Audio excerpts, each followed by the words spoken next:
Господин Велинов, изиграхме първия кръг от новото първенство. За съжаление, желанието и реалността се разминаха в този матч. Гледахте ли двубоя? Какво мислите?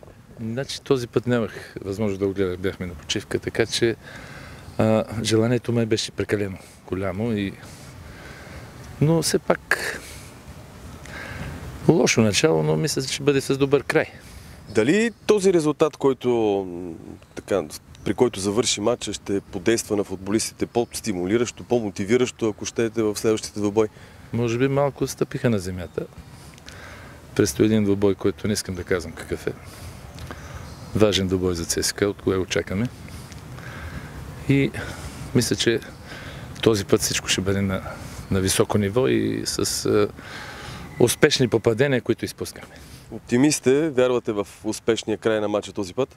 Аз не мога да не вярвам. Това е ЦСКА, не мога да не вярвам в ЦСКА, човек. Ти разбираш, и това е истината.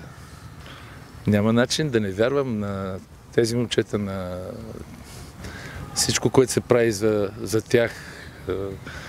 Няма начин изобщо да изпуснем тази година нещо, което е мечтано от доста време и смятам, че ще го направят.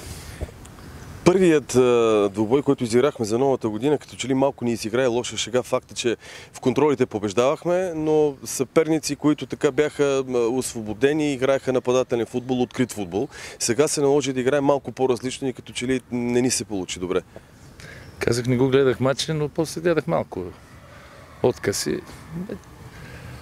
Вижте какво, нормално е да има някои подценяване. Все пак бихме силни отбори. От сега нататък да не подценяваме никой. Няколко думи и за селекцията от футболисти, и за ядрото от футболисти, което остана. Аз смятам, че имаме един от най-добри отбори в България в момента.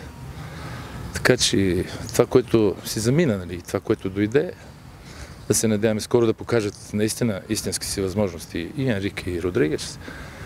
И мисля, че се попълниха добре нещата и да гледаме напред сега. Оптимист за 70 годишнината на ЦСКА? Естествено, шампионска титла.